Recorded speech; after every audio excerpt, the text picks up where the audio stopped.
I'm a celebrated skier, folks, and qualified to smirk. I've skied more hills than any man from Frisco to New York. But talking about the skiing I've done is my one and only quirk, especially when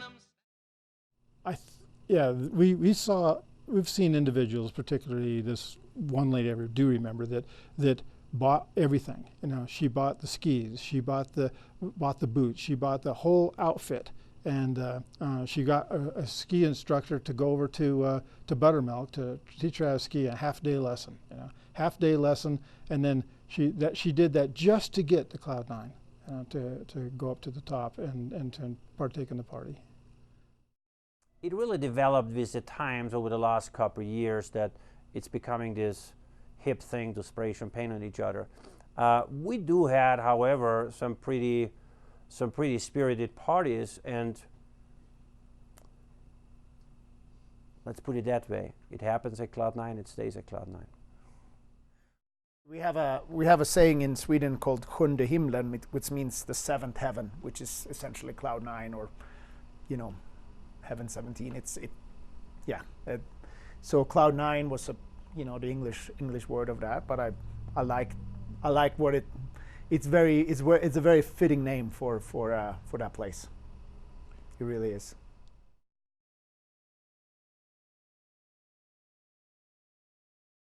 We moved here in 1960, so Highlands was only 2 years old. It was 58 when it started. And my dad took us back up there during those years, and I remember the original restaurant that was at Cloud 9. I really fell in love with that mountain in particular. It had a different feel. Aspen Mountain was, the kids and the people that were there were interesting, but they weren't really quite as local or homegrown as I was, and I kind of drifted off and found my niche there at Highlands. I fell in love with it in high school, and I knew that was going to be a place that I was going to spend a lot of my time.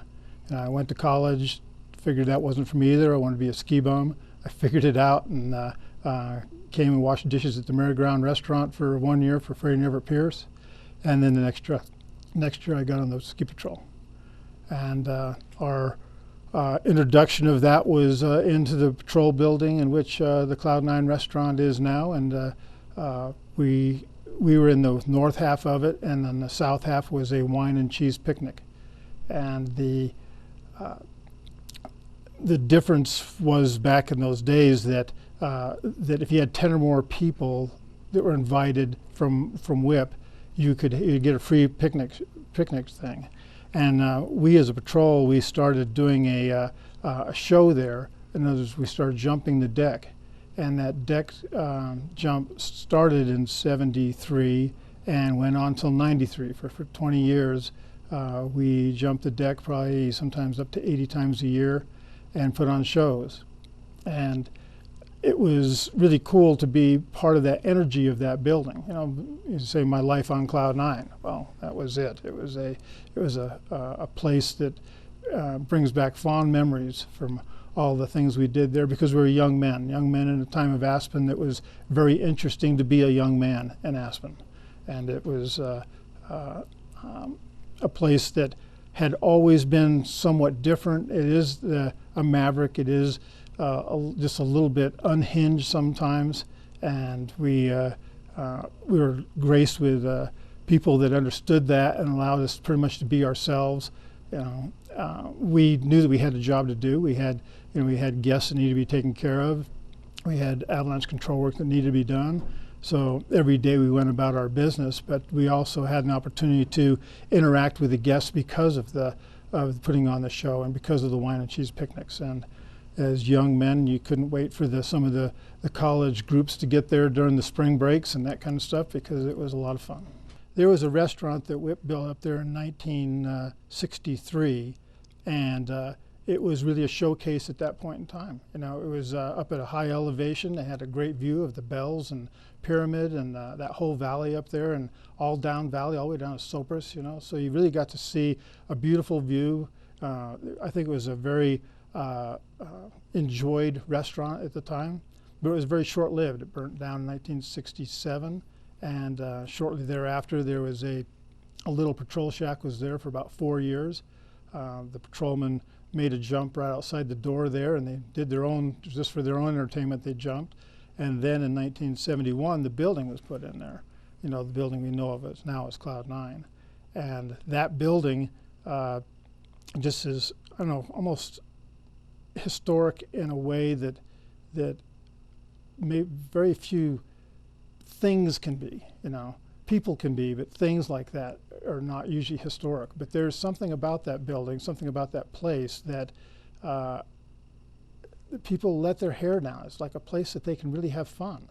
And it started back in those days. Like I said, we started with the wine and cheese picnics and jumping the deck, and heck, we took down people that couldn't ski or were maybe a little bit overserved back then in toboggans. I remember having 2 girls, you know, in a toboggan going down there, and they're, you know, brushing their hair back as they're going down the toboggan, still trying to look good for the ride, you know. So, you know, it's something that continues today, and it started way back at that time.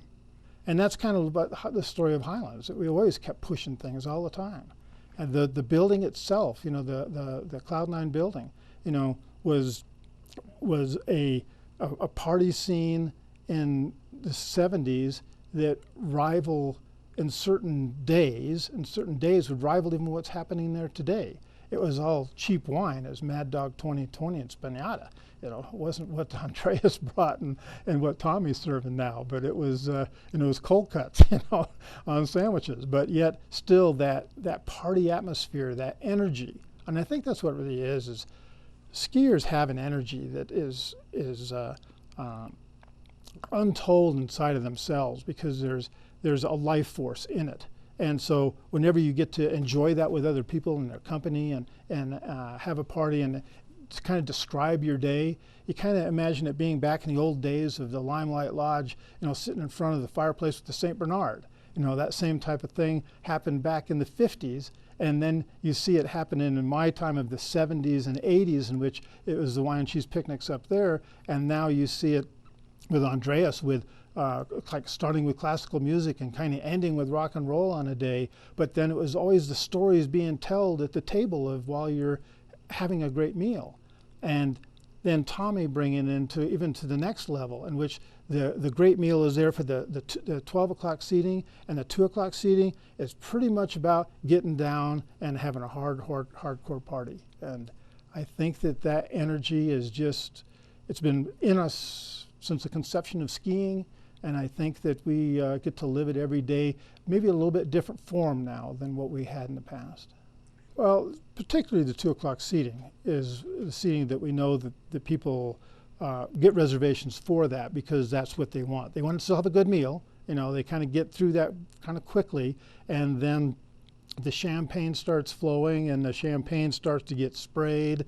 The dancing on the tables. I mean, it can get plain wild in there, and it's just guys and gals having a great time for just celebrating life. That's what it is. It's just celebrating life. You know, sometimes on the sunny days the deck will go off as well. It's not just indoors. You know, sometimes we have beautiful sunny days in the spring, particularly, and the whole deck will go off. And then at the end of the party, you know, there's a song that they normally do, or you know, and the music is played up to a certain point, and then they say, you know, that's it, guys, you got to go home. And everybody chants, one more song, one more song. Of course, we already know that we're going to have to do this, so you make the one more song go on to satisfy the guests. They really go off at that point in time. Then it's like, okay, we got to get all these people out of there. And people, when they're in such a great energy like that, don't move very fast, because they're still telling stories. They're still living even the moments of the party. They're living moments of their day of skiing. They're living in the moments of just being in town, and they always want pictures. You know, so as when you're out there trying to help Tommy and those guys get people off the deck, you're constantly, you know, taking pictures of their groups and everything else to get them their memories that they want to take with them. They're somewhat in disarray. Sometimes you see goggles on upside down. You'll see, you know, even occasionally boots put on backwards, you know, when they get out to put in their skis. And you look at that and you have to judge what capability these people have. And Sometimes you say, no, I think you might have been overserved or whatever, and it's mainly because when they get outside, they don't feel like they are when they're inside. They don't really look like they are. When they get outside, it just kind of hits them a little harder. And they get into their skis, and you can kind of tell, nah, this isn't really going to be what they need to do to get down. And so we kind of put them alongside. We talk them into taking a snowcat down. And back in the 70s, we had to talk them into getting into a toboggan. So it really hasn't changed all that much. You kind of evolve with it from the 70s all the way till now. It was a very short-lived. We put a brass pole in the restaurant because of the dancing, and it was very short-lived. It only lasted a couple weeks, but actually, again, it just kind of adds to the crazy energy, And it was enjoyed by a lot of different people. You think of the brass pole as being more of a women's prop, but it was a prop for almost everyone. So it was, I think it was well enjoyed. Andreas and ourselves were cohorts in the energy, I think. We were still wishing that we were jumping, so that the party atmosphere that was going on over there was still something that is in our blood. And to see it go on, it wasn't that unintended or unrealized, because we'd seen it in the wine and cheese picnics at certain times. So if it goes all the way to where it was then, it was just, I don't know, a different class. But then that's what evolution is. You see where skiers used to be skiing in their jeans and their, the rawness of that. Heck, nobody had a helmet on. Hell, they didn't even have a hat on. They skied in sweaters and their jeans and that kind of stuff. And now you see how this whole thing has moved forward with the kind of gear that we have. The base layers and all the different kinds of skis that we have. Everything moves forward. And I think that we as a company, we need to just continue to ride that wave and be in the forward tip of that, because it's not going to change. And I think that energy of that place will continue to go in a direction of whatever the direction of our humanity is, and whatever skiers want it to be. I think the reputation of Cloud9 will still go through ebbs and flows. I think that it'll go through times in which we go maybe too far, or maybe not as grassroots as it really could be, and might drift off for a little while, and then it'll probably have a rebirth again. Because I've seen it for a lot of years go through those same kinds of cycles, and I think that's probably inevitable. Well, we've seen, even again, you can step it clear back to when it was a wine and cheese picnic. You had Cher and Sonny Bono up there, and so you start with that kind of a grassroots. In fact, even before that, Highlands was known with the Smothers Brothers. So they used to perform at the bottom of the hill. The Limelighters were there. Where Nitty Gritty Dirt Band was. You would play at the base lodge, and so when you really think of Highlands, you can kind of think of that this is kind of place where even at the base that they had this rudimentary energy as well that started. So now it's just gotten brought up the hill, and so you see people like Seal and DiCaprio and Farrell and all these guys up there having a great time. Banderas, a local. And there's a lot of different locals that are in this community that you see up there, and you see them in their ski clothes, and they're just like the rest of us. And so I think what they're there for is just to enjoy that same energy, just to feel that, just have that feeling for that moment that this is what it's all about, is us enjoying life, and it comes together at the Cloud9. Yeah, I do have a lot of memorable stories, to being, when we started to jump the deck, with the program, the person that started that whole thing was Skip Gilkerson. He came from Cypress Gardens, and he put on a water ski show, and he said, hey, we could put on a show here. And I think Whip, being the entrepreneur that he was, said, man, that sounds good to me. And so then they started doing an actual show with the guys jumping, in which we would jump one at a time. Then we'd come up, and one time we had 9 patrollers in the air at the same time. Some guys started jumping with the rig, over the deck. Doug Driscoll was the first one in the show. I think there was somebody even before me and before he jumped that small deck that was out there in front before that time. But and then I started jumping with the rig, and I jumped it for 11 years, 80 times a year, and to sometimes come up short because the snow is sticky, and crash the toboggan on the deck and have it fold over, and that really entertained the crowds. Anytime there's a wreck, the crowd really gets excited about it. But most of the main stories that are really come out of there are just relationships that get to be built, and it can be just 2 people meeting because they have the same thing in common for that moment of being skiing, and their friendships begun there. I know lots of people in which they met their significant others there. There's tons of one-night stands, I'm sure, that come out of there. It's just the kind of energy that we look for as human beings, and we like to have fun. And luckily, the whole town of Aspen has that reputation of just having fun, and I think the Cloud 9 is the cherry on the top.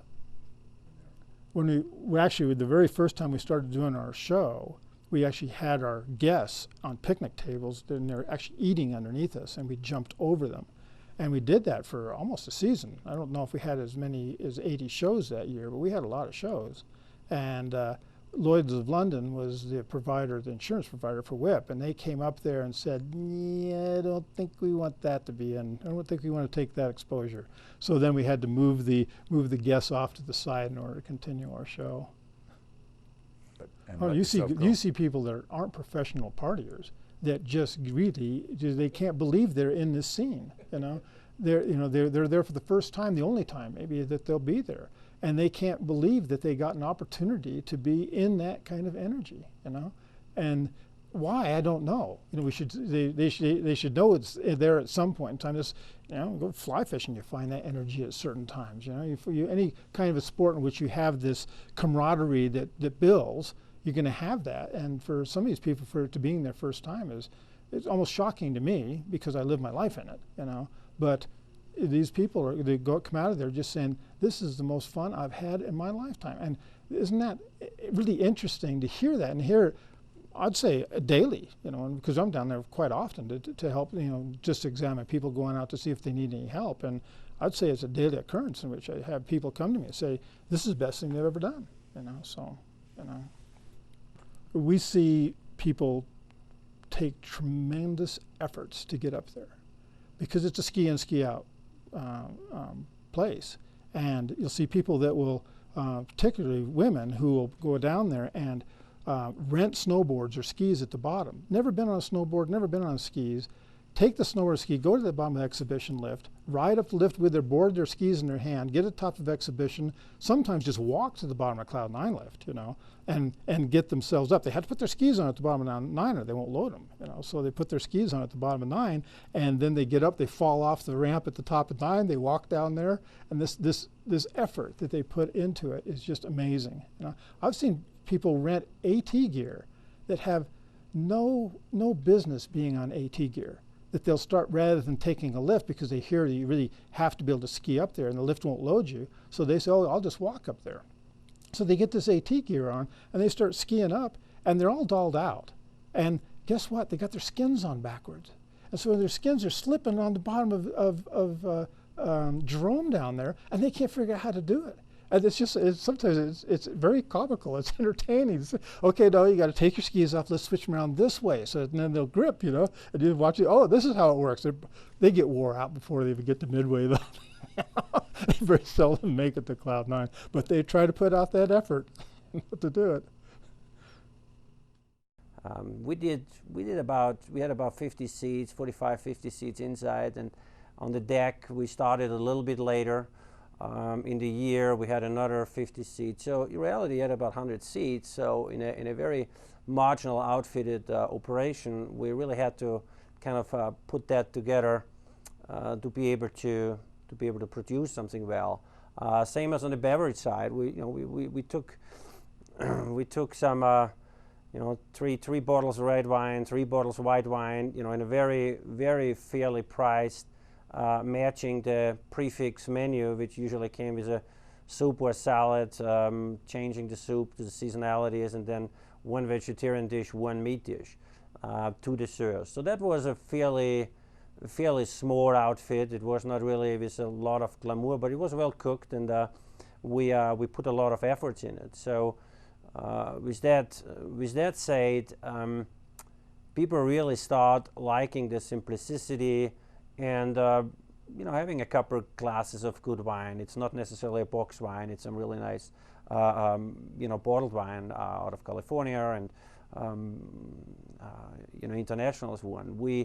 I saw very quick that people do look for more. So after the first year, we knew that the game was on. People explored us, and I remember when I bought my first bottle of Opus One, I was like, wow, that really, there are people really here to go for it. So that really changed the game fairly drastically. That there were customers, they really looked for a different experience, which we were able to provide. We knew that we had to get a couple capital expenditures, since there's a market for it. People looked for different experience. We had a very flimsy stereo up there, which we actually took over from the ski patrol, and it was like 2 speakers, and we created a scene where we only play classical music.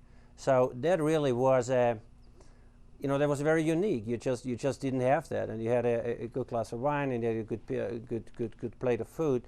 So it created this classic environment in some way. So obviously the classic changed occasionally into modern rock and into disco music, whatnot. And one of the best capital expenditures, beside obviously put some different stoves and kitchen infrastructure in it, we had to buy a different stereo because people looked for more quality music. We blew speakers every week. I believe that was one of the best capital expenditures. Besides, we grew very quick, and the infrastructure didn't help, the culinary infrastructure didn't help the growth of demand of customers. So we had this menu engineered, and I think we got it figured out, and we needed to find a different way because the kitchen got too small. It got too, it got not ready for that volume.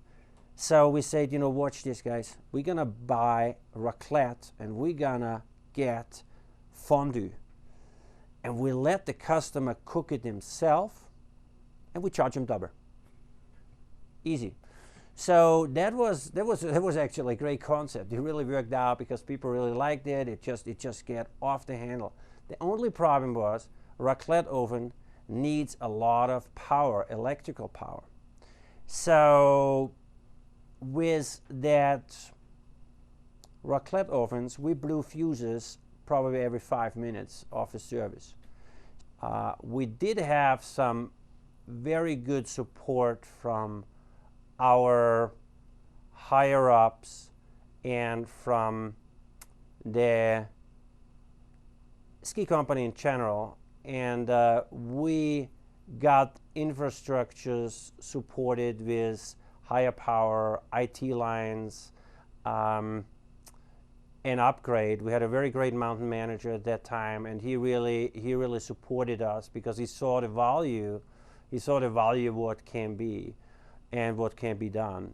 So now you've got the building and the concept and the infrastructure, and so tell me how this restaurant takes off and how it gets its reputation? So we had that lunch part figured out. We obviously amped up our menu. We changed it frequently. We had the culinary part very well set. Our wine list increased drastically into definitely a higher grade and quite elaborate international wine list. There was always the attitude, if you want to have a wine which I don't have, no problem. Give me a credit card, I have it for you. You know, there was not really any wine cellar or any temperature controlled. So I had to stay in a certain range, plus inventory on a higher end. You had to be certainly careful with it as well. So if somebody didn't want to have the wine, I said, like, no problem. You come back in 3 days, I make a reservation to you today. You give me a credit card, I zip it through, and I have the wine for you. And that's what we did. That's really how it changed up. People really did like it. It was very unpretentious. I really didn't care if it was a blue collar, it was any class, how many chats the guy has, or you know, how many ski bumps I had. You know, for me, everybody was a very, very welcome customer, and I did like that. It was just not about the game to make a higher revenue. It's just to have a game and have a good time with it. So with that also, it really changed that there's a different clientele came in. And a huge game changer was that I had a very wealthy client that's like, you know what, I want to do a dinner. I'm like, wait a minute, you're going to do a dinner? That's not bad. So we had to figure out, obviously, how you're going to get people up the hill or get people down the hill. So you needed snowcats, you needed ski patrollers, you needed safety. So you got a whole thing going on. All of a sudden, you change from a day operation into a night operation. So we tried it out, and it was very much a success. However, well, wait a minute, we need a approval for that too, right? So we had to kind of pedal back a little bit and get this whole thing approved, and again, a great support from our executive staff. And I remember when we were sitting in front of the county commissioners, and everybody was like, I don't know about this thing, you know, it was kind of, how are you going to do that? So we had to really put out a good plan, a good emergency plan, and we did start it out with 3 dinners, which are private dinners, which we sold. And again, totally different clientele came in. Everything was off the chart, custom-made menus, 5-course, 6-course, wine, champagne. It was just a totally different feel.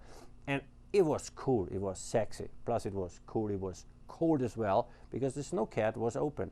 So it was actually the ski patrol cat, which we used to transport people up to the bowl for their skiing experience during the day. We used it at night. So, well, you know, at night in a January with a snowstorm could be very cool experience, for sure. Pictures started going out all over the world, it was said, about 2005, 2006. Champagne sales skyrocketed. And this is a quote from you, we had to keep people safe from themselves. Can you talk about that period of time? So, obviously, the success and the game changer was that we had a different clientele up there. We changed already. We were very well known of where we are. There was a time where the ski patrol moved out of the building, and that we found out, I think, just before we opened, or we were open already.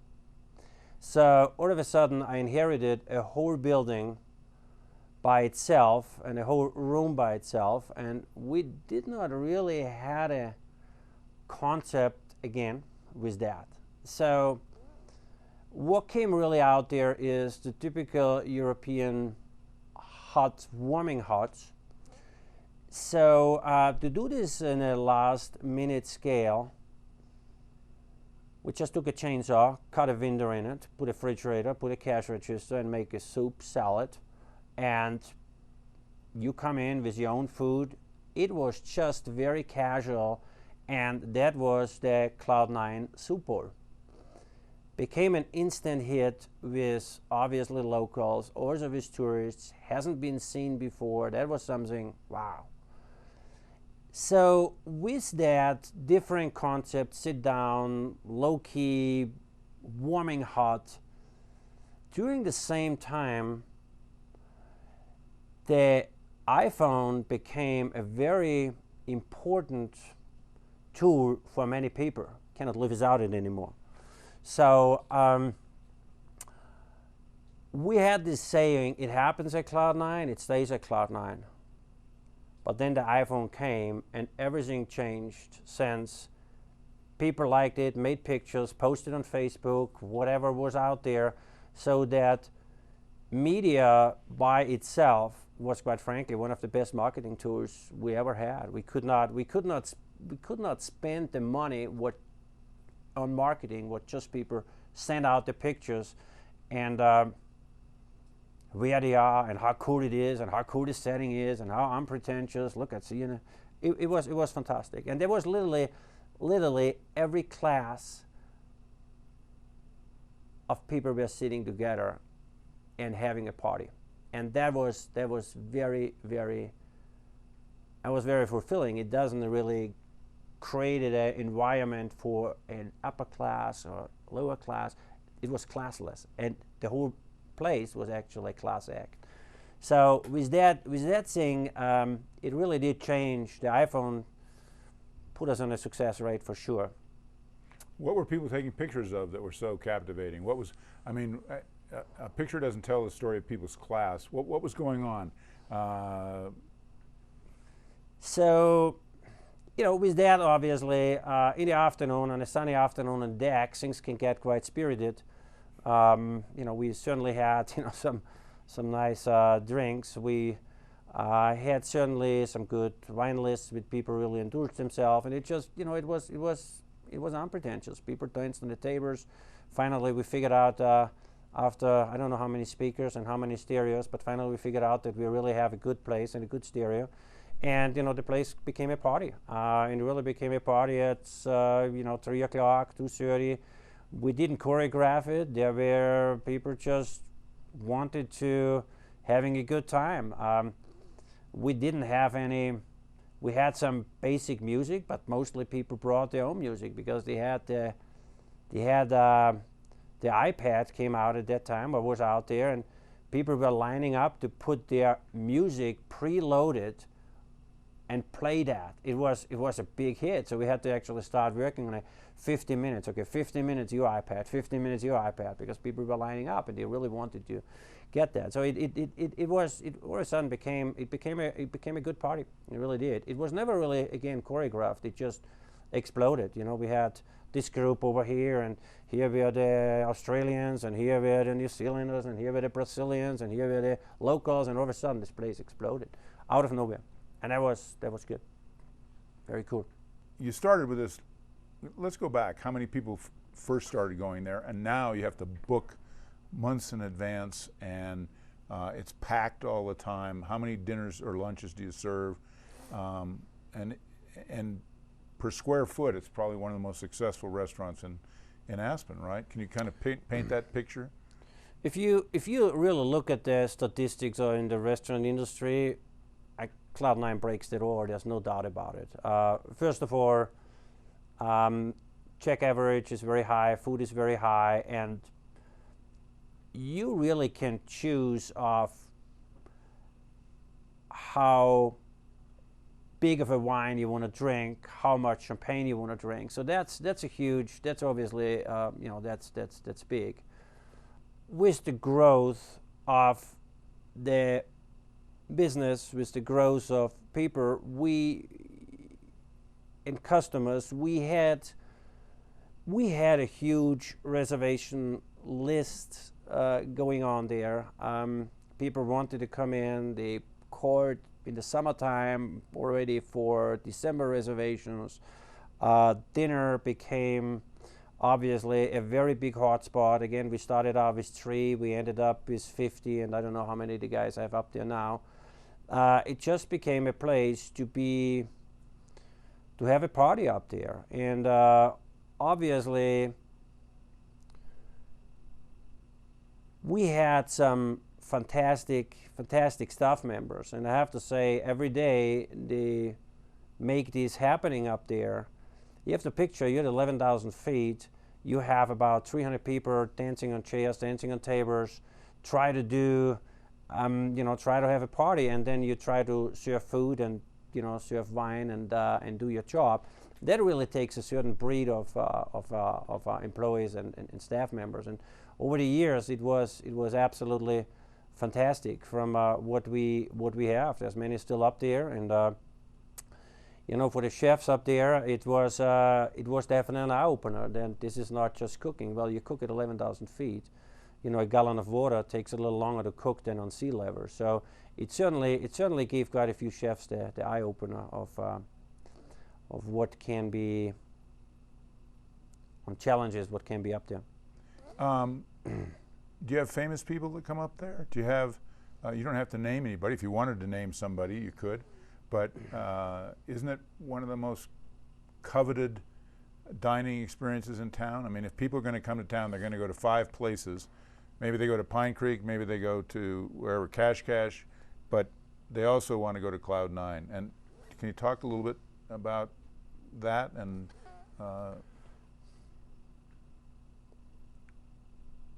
for us, we did not make a differentiation. Everybody who came to the door was famous. Everybody who came up there wanted to be with us, and we honored them with a good service and with a good party, with a good food. So from the famous side, again, you were famous, you were up there.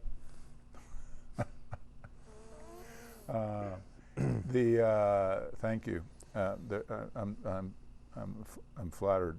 I'm famous on Woody Creek, maybe.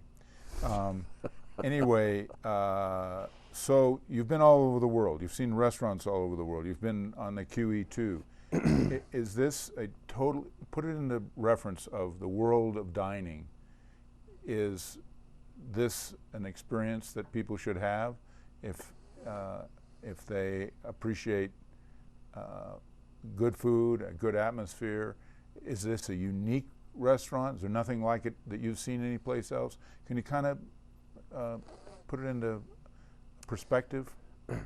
So when we started, I would say we were one of the first really sit-down gourmet dining, on-mountain dining in ski areas. That was way before the other ski areas caught on and changed some concepts. You come to Aspen and you absolutely need to go and have a meal up at Cloud 9. Since yes, unique setting, unique product, and at the end of the day, unique après-ski. You really don't have that. You really don't have that anywhere in the States. It is, I would say, still on mountain. And I'm not talking about off mountain. Off mountain is a little different, but on mountain at 11,000 feet, it's a different setting. And to create that, you have not seen that anywhere in North America, I would say even up to date. One of the things that you talked about was people started bringing their alcohol up in camelbacks, and you want to tell that story a little bit? So obviously with the après-ski, the situation where we been, it really became a place to party. It became a place to hang out. There were people who were skiing at Aspen Mountain in the morning, and they made sure to be over in Highlands at 2 o'clock because, hey, there was a party going on at Cloud 9 every day. Obviously iPhone, people texting, hey, Cloud 9 goes off. People leaving Aspen, hopping over to Highlands and having a party time. So reality is, there are people that can party, and there are people that think they can party. So you're going to put that whole thing in a mix at 11,000 feet. Well, it's a pretty explosive, pretty dangerous situation in some ways. So reality is we did have to protect people from themselves, not getting too stupid on it.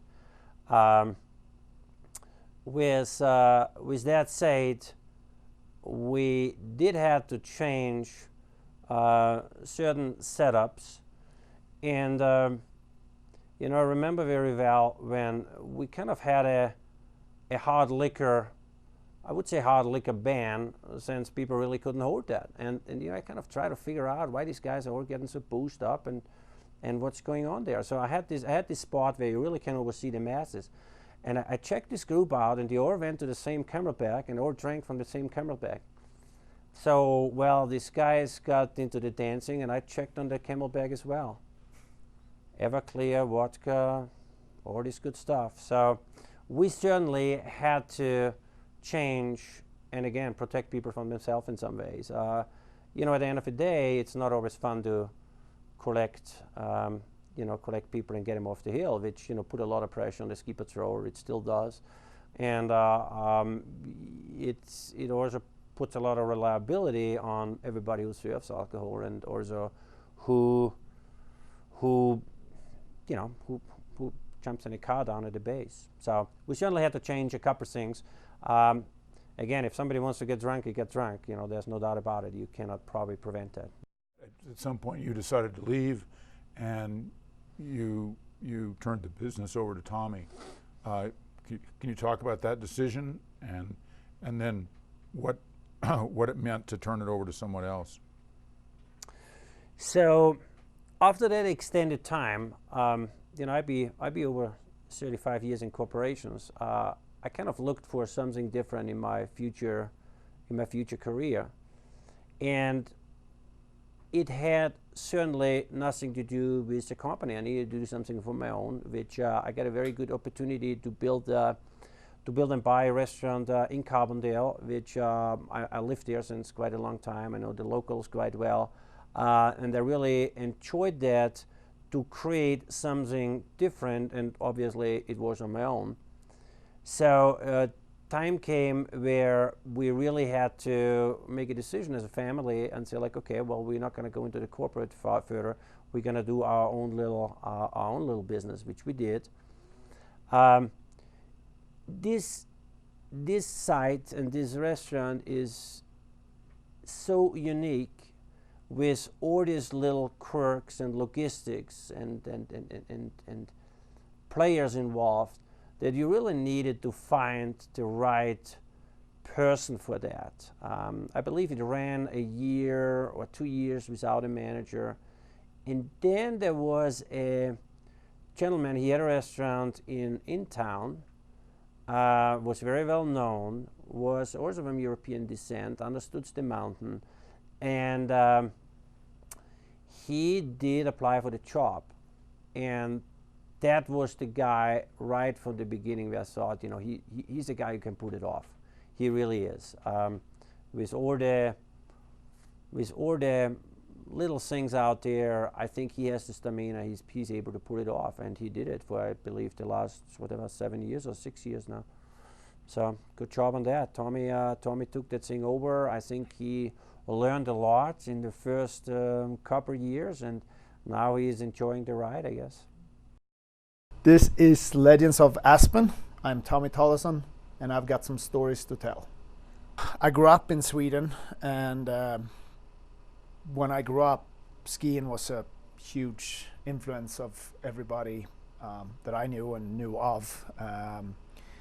We had 2 TV channels, and one of them would show skiing in the winter, and you know, we all wanted to be Ingemar Stenmark growing up, and we all wanted to go skiing. So I quickly knew that when I grew up, I wanted to be a ski bum, and I went to Aspen for a ski season in my 20s, and kind of came back a few times, and realized this place is pretty incredibly awesome, and I want to stay and try to figure out a way to make that happen.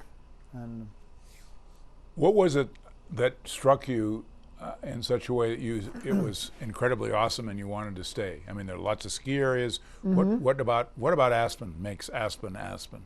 I think the people are incredibly friendly. I think the people are unlike European ski resorts. I know a friend of mine from Chamonix, and he said his parents have lived there for 90 years, and they're not locals because they're not born here. But here you live for 2 years, and you're locals in a way, because everybody's from someplace, and everybody's got a different story, and we all need to make friends and need to connect, and it makes the place very open. And the summers, I think, kind of got me, or really, truthfully, the fall this time of year, which is really like Swedish summer, temperature-wise. And I thought this place is just, it's too much fun. I came to ski not to have a career in that sense, and I quickly figured out that restaurants are the places that are typically open at night. That allows you to ski during the day, and so I did a typical ski bum story where I washed dishes, bus tables, and then served and bartended, and eventually managed and opened my own restaurant and that sort of thing. But it wasn't like I came here to pursue an idea or a concept. I just came here to ski and have a good time. So tell me a little bit about Elevation and how that prepared you for what happened. I mean, you ran that restaurant for a long time. It was a successful enterprise. Sure. Yeah, I had a restaurant for 13 years and was incredibly fun and great in many ways.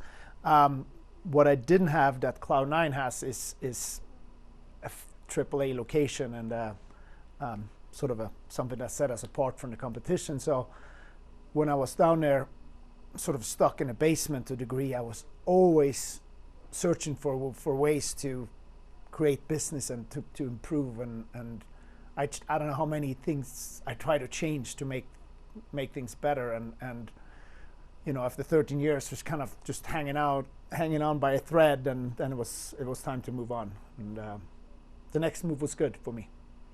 Well, let's talk about the next move and how you were talking about you went back to Europe. You told me you went back to Sweden to kind of chill out for a summer and figure out what things. Tell me that story and how you heard about an opening at Cloud9 and so on. Yeah, so 13 years running my own restaurant. It was sort of my identity in many ways, Elevation, and after that I did some soul searching. I went back to Sweden and to try and figure out what I was going to do, and sort of heard by some former staff of mine from Elevation that were now working at Cloud9 that they were looking for a general manager, and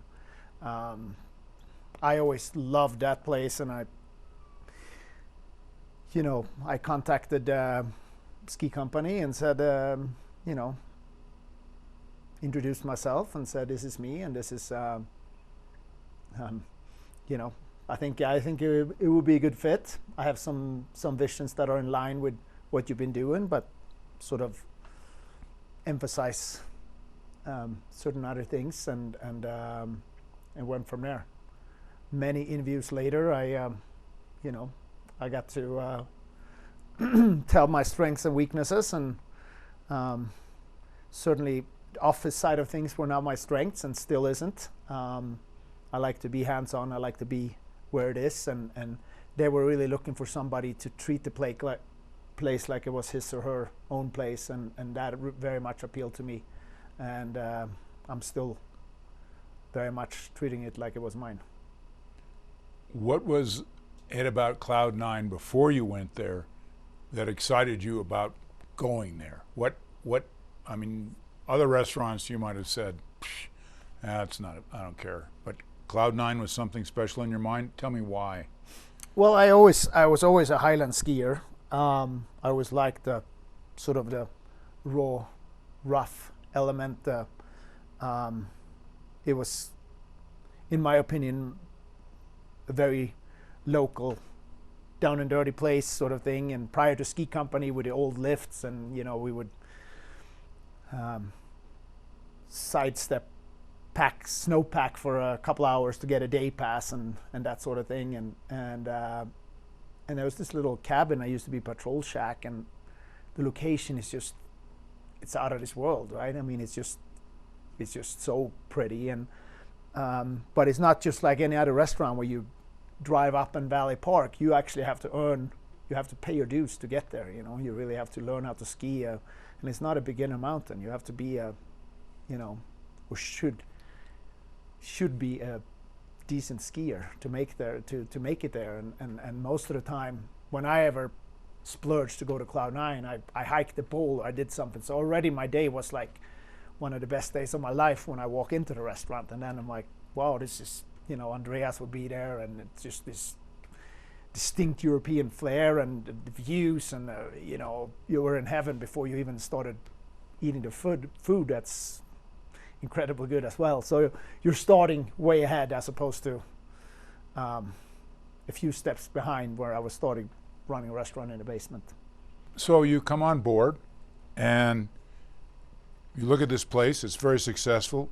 I had a few weeks to prepare for when I took over, and I quickly knew that one of the things that I really enjoyed with the place, and has proven to be very successful, is the late afternoon party aspect of things. Now, it's by far not the only thing that a lot of people seem to think, but it's a big part of what Cloud9 is, and to do that, to make that happen, I made 3 specific changes. One was to get a sound system that was up to par, and we actually since upgraded again a couple of times, and this time I think we have it right. But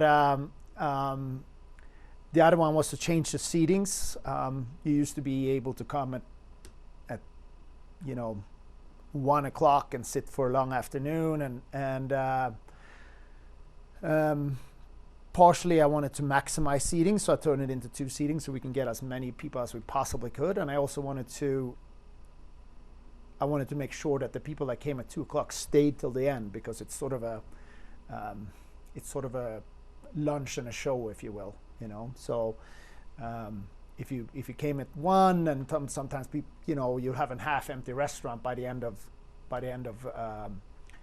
the lunch, and I wanted to keep everyone there till the end to really experience the whole thing. And then I also I wanted to make things easy up there, and make champagne the obvious choice. I'd seen Veuve Clicquot's marketing campaign around and what they'd done on Aspen, and they had a very strong profile already, and I went to them with a vision, and I said, listen, here's what I want to do. I had no idea it was going to go as far as it did, but I would like for you to make me an ice bar, and now they made us a permanent bar because the ice bar kept melting. And I'm going to need some buckets, and I'm going to need a lot of things so when we're busy, we don't have to explain to people that this is the champagne restaurant. It's now very much associated with Cloud9 and what we do.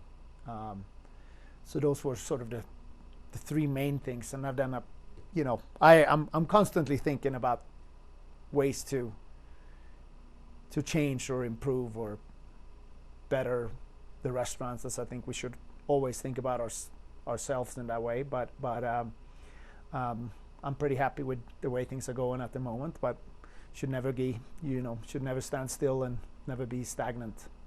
To tell you the truth, I really do not have the exact number of how much champagne we go through. I have heard that we are the #1 account in North America, and obviously big hotels and hotels in Vegas are going to be a bigger account than us for a small independent restaurants, or if it's for the 4 months we're open. I'm not sure about all of those statistics, but I know we're a very significant account of champagne in general and Veuve Clicquot specifically, and there's several hundred cases that are that we go through in, if not 1,000 plus cases in a season. And not all that champagne gets swallowed. You want to tell me about that and what the rain shower of champagne that tends to happen? I think the whole champagne spraying thing started with Formula One, as far as I know. It had started, and it was getting increasingly popular when I was there, and one thing, we used to have Prosecco and Cava and all these sparkling things for $50. I'm like, you're gonna spray me in the face, you're gonna pay for it. And the moment I took away those things and upped the game to make it a vertical course or the entry level, then it just tripled and quadrupled. This wasn't a something that I did on purpose, but people were like, wow, it's they're really spraying champagne up there, and it's not beer and soda, and it's not just a frat party, it's something. Yes, it's a lot of excess, and you can definitely put arguments to that, but it is, the way it happened is a very short period of time, and it really is incredibly fun at the time. I will say this, that I'm very happy to say that this year we got finally a filtration system up there, so we don't have to import water from France and Italy. We actually have a great filtration system where we so we can limit waste and those sort of things, because there are aspects about Cloud9 that's wasteful, but it's not who we are. It's not who ski company is, and it's a small part of things, but it's a fun element. I've been lucky enough that a lot of the staff has been there a long time, and that obviously they know a lot of the staff more or better than I do, and have a relationship with them and each other, and somehow it works. But it is touch and go. You do get people are there dancing in ski boots, and you get kicked in the chin, and you get stamped on your feet, and sometimes sprayed on your face. We were using raclette machines that are hot. It's very, very tight corners, and you got to get. Sometimes I see them stapling soup bowls on piles, and I'm like, don't do it. And knock on wood, we haven't had too many accidents with food or anything else. People are attentive and on point, and but it is every day. It's a new day, and has unique challenges. But I'm very, very pleased and proud of my staff to go through what they do. Isn't it one of the most sought after jobs in town? Isn't it one of the most lucrative jobs in town to get to be a waiter there? I mean, you can make a pretty damn good living, I think. As far as restaurant jobs goes, I think it's definitely up there. I do get asked almost daily by friends and acquaintances for a job at Cloud9, and for good and bad, nobody ever leaves. So that's typically my standard answer. That that's it's a very, very small turnover. But yeah, it's a desired position in many ways, but it's certainly not an easy one. So what do you see for the future now? What kinds of things might you want to add or change? And can the aura, the energy of Cloud9 be sustained? Does it have to get bigger all the time, or what do you think? I don't think Cloud9 should ever get bigger. I think it couldn't, even if it wanted to. I think the footprint's what it is. We did our remodel when we changed the restroom and gave everybody a view, and that's important.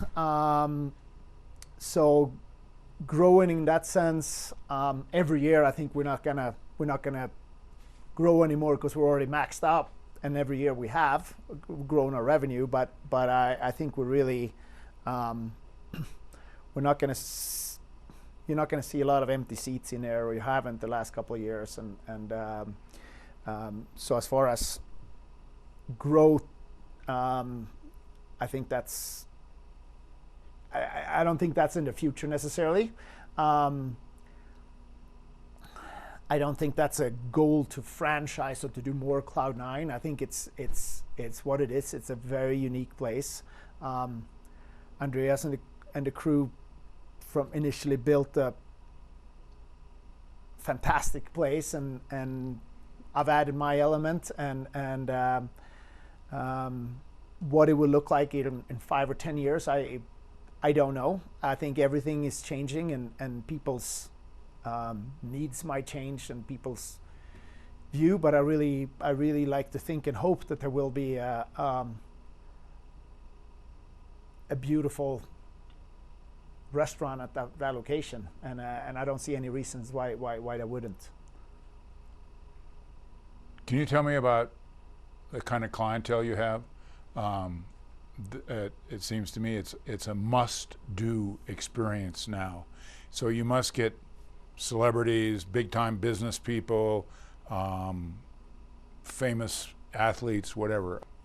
Yes, absolutely. I don't necessarily want to speak about specifically who gets there, but we have some, world famous, whether they are athletes, musicians, politicians, in the public sector,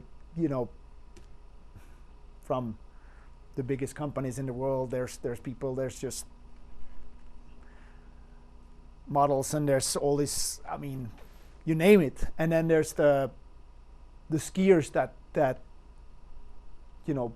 started Cloud9 and who I've known for forever, and are not necessarily billionaires or famous outside of Aspen, but they were there to build it from the ground up, and are equally as important as anyone else. And then there's a third element of people that,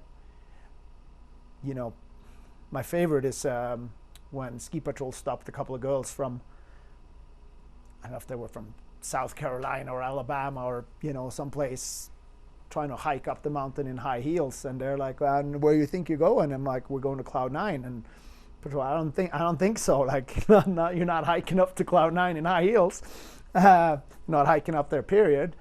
And they're like, "We heard it's the best party in North America. We got to get there." And I think that's the third side. I think there's people that just heard that you have to go to Cloud9 for some reason, and they don't know about skiing or care about skiing or care what it is. They just hear you have to be there, and they're also welcome. I whoever it is, for whatever reason, we get a lot of incredibly interesting characters and people, and that's a big part why I love my job.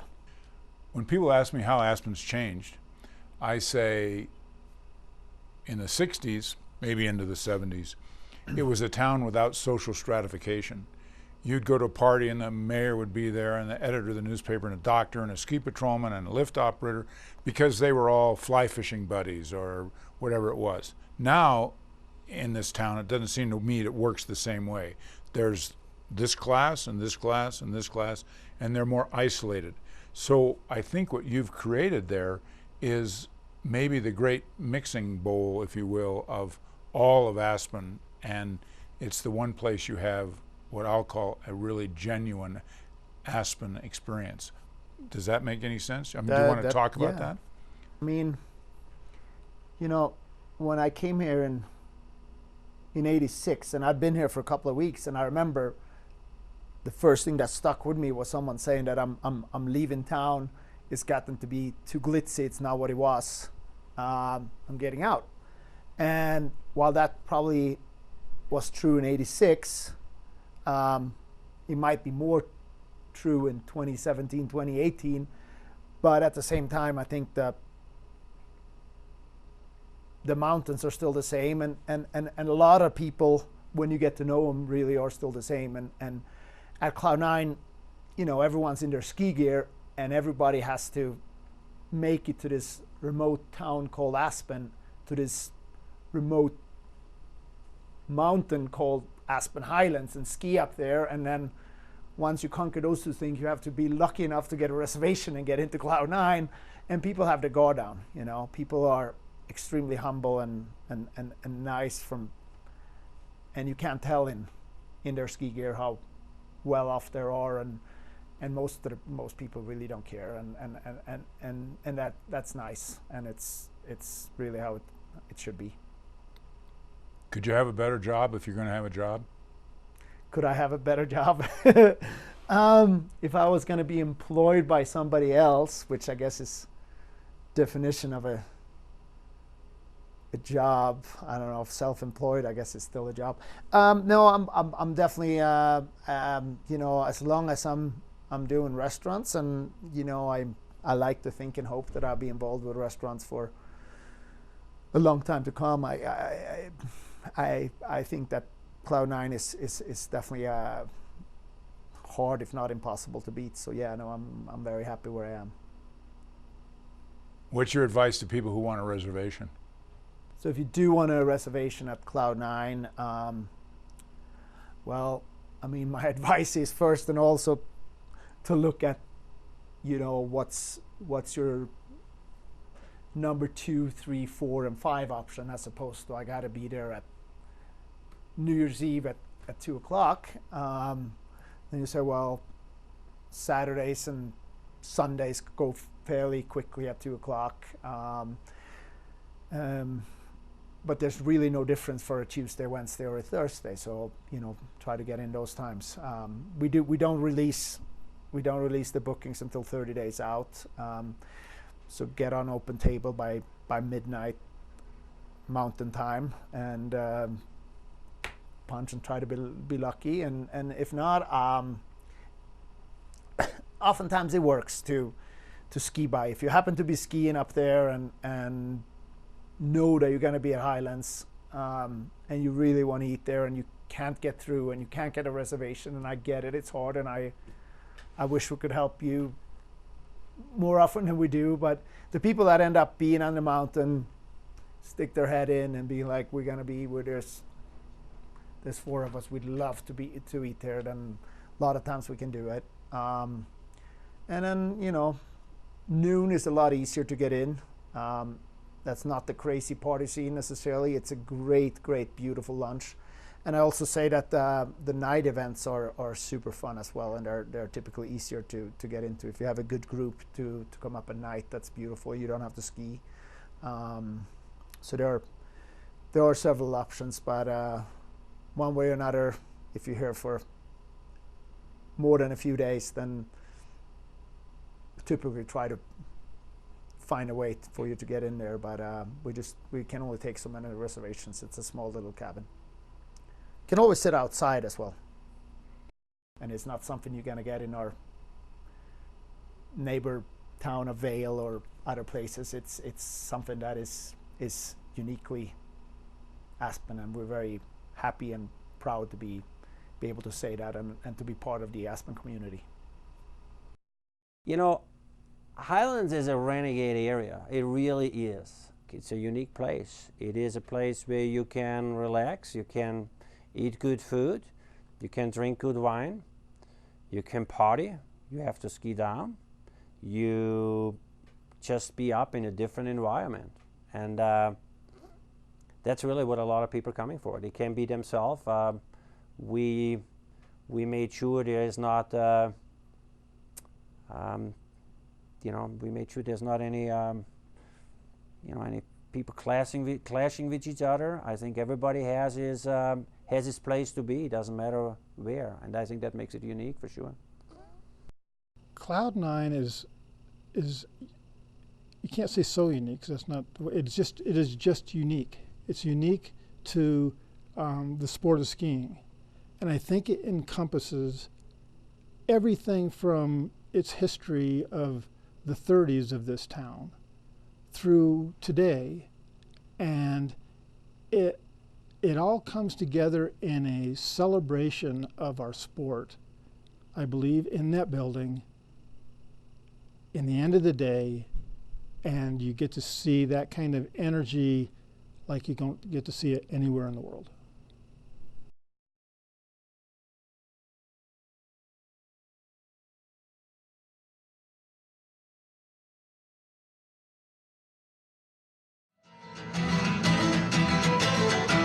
A I'm a celebrated skier, folks, and qualified to smirk. I've skied more hills than any man from Frisco to New York. But talking about the skiing I've done is my one and only quirk, especially when I'm